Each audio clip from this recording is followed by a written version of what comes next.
Hi, 4.5 plot വേണ്ടി തയ്യാറാക്കിയിട്ടുള്ള 1300 square feet area വരുന്ന ഒരു വീടിന്റെ പ്ലാനും അതിന്റെ ഡിസൈനുമാണ് ഇന്നത്തെ വീടിൽ ഉൾപ്പെടുത്തിയിട്ടുള്ളത്. തൃശ്ശൂർ, എറണാകുളം ജില്ലകളിലാണ് ഞങ്ങൾ കൺസ്ട്രക്ഷൻ വർക്കിൽ എടുക്കുന്നത്. കൂടുതൽ അറിയാനായി താഴെ കൊടുത്തിട്ടുള്ള നമ്പറിൽ കോൺടാക്ട് ചെയ്യുക. 2 ബെഡ്റൂമുകളാണ് ഈ പ്ലാനിൽ വരുന്നത്. ഈ പ്ലാനും അതിന്റെ ഡിസൈനും ഒന്ന് കണ്ടിട്ടുണ്ട്.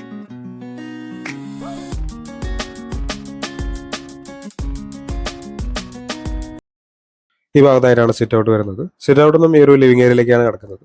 360-330 സെന്റിമീറ്റർ എന്നതാണ് ലിവിംഗ് ഏരിയയുടെ അളവ്. അടുത്തായി ഡൈനിങ് ഏരിയ ആണ്. ഈ ഭാഗത്തായിട്ടാണ് ഫസ്റ്റ് ഫ്ലോറിലേക്കുള്ള സ്റ്റെയർ വരുന്നത്. ഇവിടെയായിട്ടാണ് കിച്ചൺ കൊടുത്തിട്ടുള്ളത്. കിച്ചണോടൊപ്പം ഒരു വർക്ക് ഏരിയയും കാണാവുന്നതാണ്. ഒരു ബെഡ്റൂമാണ് ഗ്രൗണ്ട് ഫ്ലോറിൽ വരുന്നത്. 330-330 സെന്റിമീറ്റർ എന്നാണ് ബെഡ്റൂമിന്റെ അളവ്. ബെഡ്റൂമിന് ഒരു അറ്റാച്ച്ഡ് ബാത്റൂം വരുന്നുണ്ട്. ഇത് ഫസ്റ്റ് ഫ്ലോറിന്റെ പ്ലാനാണ്.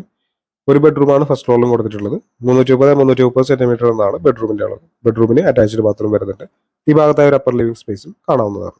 1300 സ്ക്വയർ ഫീറ്റ് ഏരിയ വരുന്നതുകൊണ്ട് തന്നെ 27 ലക്ഷം രൂപയ്ക്ക് മുകളിൽ ഈ ഒരു വീടിന്റെ ബജറ്റ് കണക്കാക്കേണ്ടതായിട്ട് വരും. വീടിന്റെ പ്ലാനും ഡിസൈനും സംബന്ധിച്ച വീഡിയോസ് ആണ് ഈ ചാനൽ അപ്ലോഡ് ചെയ്യുന്നത്. ഈ വീഡിയോ ഇതുപോലുള്ള വീഡിയോസ് താല്പര്യമുള്ള ചാനൽ സബ്സ്ക്രൈബ് ചെയ്യാതെ കാണുന്നുണ്ട്. ചാനൽ സബ്സ്ക്രൈബ് ചെയ്തേക്കുക. Thanks for watching.